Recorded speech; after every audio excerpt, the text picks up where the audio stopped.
Y vamos comenzando, arrancando, ya se los mencionaba, todo lo que ha pasado, que a veces lo vemos muy lejos y hasta a veces ha llegado aquí eso de que se siente el temblor y los sismos. No hay más que estar un poquito preparados tal vez y conocer qué es un sismógrafo.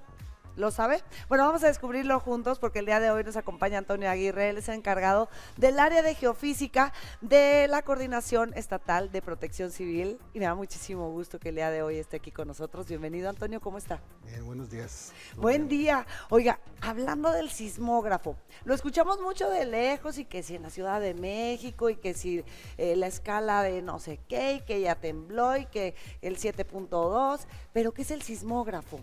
Bien, el sismógrafo es un sensor que mide dos parámetros. Uno, el tamaño del sismo, la magnitud, y otra parte que tiene un acelerómetro que mide la aceleración del suelo. Eso nos da la intensidad del sismo.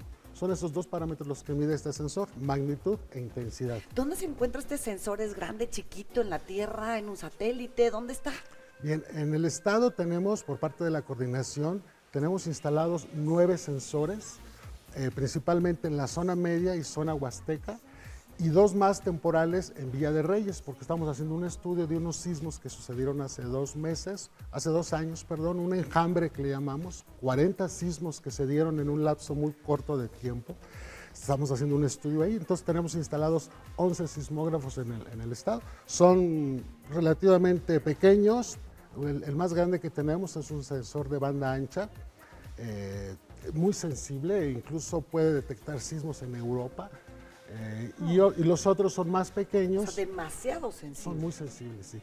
Y los demás nos dan la aceleración, como lo percibe la gente, la aceleración del suelo, y es lo que percibe la gente. A ver, entonces ahí entra mi duda, porque si alguien da un paso, ya lo siente como un temblor entonces este sensor, y cómo distingue que no fue un paso que dio una persona que hizo temblar tantito el piso, a que ya fue un movimiento de la tierra. Se filtran todos esos ruidos, se les denominan. Un tráiler, un camión, todos esos ruidos se filtran de tal manera que solamente nos da lo que es el sismo como tal. Sí se pueden filtrar esos movimientos de esas placas tectónicas. Y bueno, y entonces, aquí se encuentran 9, ¿por qué tantos? No necesitaría tal vez uno, porque se puede llegar hasta sentir un sismo de Europa, ¿por qué se necesitan varios? Para tener más precisión, efectivamente los sismos que se han presentado en el estado son detectados por otros sismógrafos también. Entonces, ¿por qué queremos tener nosotros nuestra propia red sísmica? Bueno, para comprender mejor e identificar más las zonas sísmicas en el estado, para tener un estudio más puntual en nuestro estado. Es por ello que los tenemos. Y entonces aquí me mencionaba que se han detectado a veces hasta 40, son demasiado pequeños. ¿Y cómo no nos enteramos? Sí, la mayoría de ellos que se han presentado en el estado son de magnitud baja, menor a 3, de tal manera que la gente nunca nos enteramos, ¿no? Y realmente la sismicidad en el estado es baja.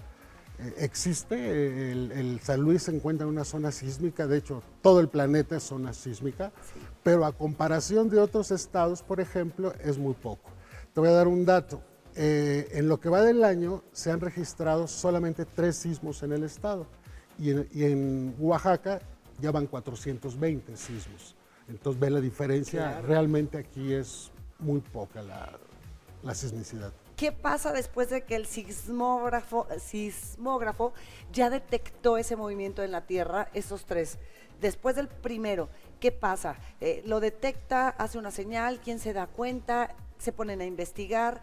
¿Para qué nos sirve un sismógrafo si hay aquí muy poquito movimiento en San Luis Potosí? Tal vez sí es un área sísmica, pero comparación 3 a más de 400 es bastante. Claro. Bueno, la intención de los sismógrafos es para comprender mejor el fenómeno. Y bueno, ¿cómo lo hacemos? Bueno, en el área de monitoreo de la coordinación tenemos pantallas donde estamos monitoreando, valga la redundancia, todos los sensores. Y en el momento que, esta lectura es directa, de tal manera que en el momento que se presente un sismo, inmediatamente lo identificamos ahí. Por cierto, esta información también va directamente al Servicio Sismológico Nacional. También ellos se alimentan de la información que nosotros generamos. Entonces, identificamos nosotros el sismo, inmediatamente nos comunicamos con las autoridades de Protección Civil Municipal para ver si, primero, si se lo sintieron o no, y posteriormente si hubo daños o algo, ¿no? O si es necesario prevenir, porque puede venir algo más fuerte y por eso también se avisa a nivel nacional. Claro. Oiga, a nosotros como ciudadanos nos podemos enterar un poco más de todo lo que pasa en el sismógrafo, la información. ¿Tienen alguna red social donde podamos conocer un poquito más dónde están estos sismógrafos o cada cuánto hay movimientos aquí en San Luis Potosí? Claro que sí, tenemos una Facebook de la Coordinación Estatal de Protección Civil y ahí podemos responder todas las preguntas, ¿no? Les podemos incluso decir en qué municipios. No recomendamos dar la ubicación exacta del sismógrafo, del sensor, por cuestiones de seguridad, pero sí los municipios y cualquier información relativa a él, cuándo fueron, cuál ha sido el histórico, por supuesto. ¿Cuánto duraron? Los podemos Muy proporcionar. interesante, así que a buscar en las redes sociales, en Facebook, en Protección Civil de San Luis Potosí. Así lo encontramos, Coordinación Estatal de Protección Civil, San Luis Potosí.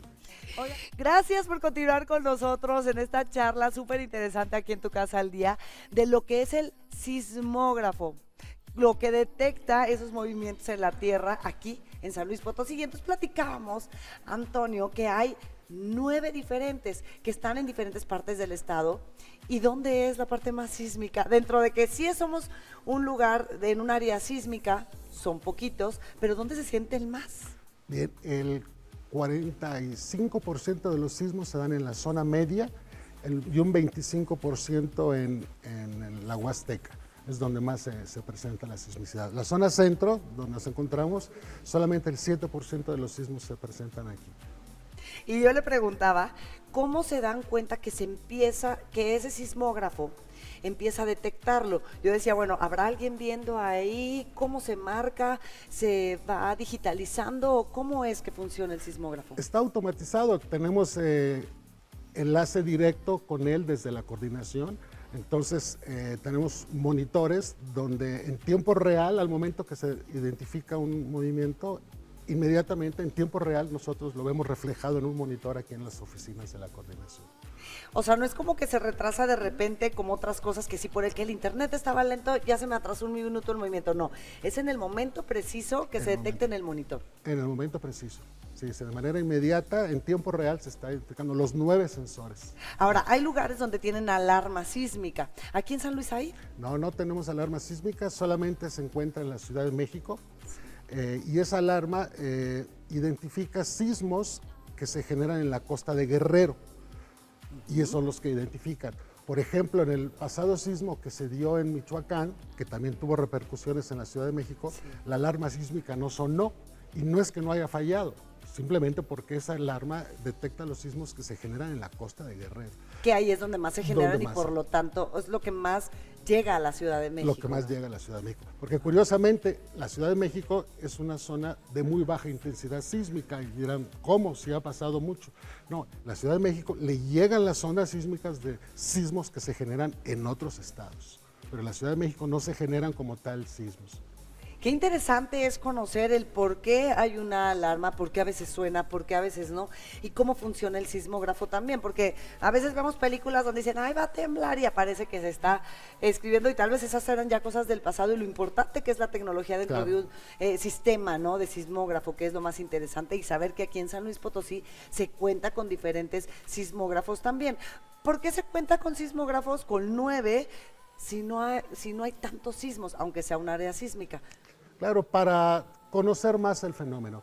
De hecho, trabajamos muy estrechamente con el Instituto de Geología de la Universidad Autónoma y estamos haciendo estudios para identificar cuáles esos sismos son más peligrosos. En este sentido, si bien el sismo de baja magnitud no genera daños por sí solo a la población, puede desencadenar otros fenómenos que sí son peligrosos. Claro. Por ejemplo, puede provocar derrumbes, deslizamiento de laderas, colapso de cavernas. Claro. Entonces, en la zona huasteca, donde hay muchas cuevas, si hay un sismo de baja magnitud, pero pueda provocar que se derrumbe una cueva, y arriba de esa cueva hay como una comunidad, pues, puede generar problemas, ¿no? O una mina, por ejemplo, también. Muy interesante, y qué bueno saber que aquí contamos con sismógrafos, que es un instrumento que va a medir, que va a detectar esos movimientos en la Tierra y además va a medir la intensidad. Le quiero agradecer mucho a Antonio Aguirre, encargado del área de geofísica de la Coordinación Estatal de Protección Civil, por esta explicación. Qué buena plática y qué bueno podernos enterar, informar sobre todo, que lo podemos encontrar también en las redes sociales, lo que es el sismógrafo, cada cuándo hay movimientos aquí en San Luis Potosí, cuál es la intensidad y sobre todo que sirven muchísimo para la investigación. Muchísimas gracias. Gracias a ustedes. Y nosotros con esta información que acabamos de aprender tan importante, continuamos aquí, estamos en Tu Casa al Día.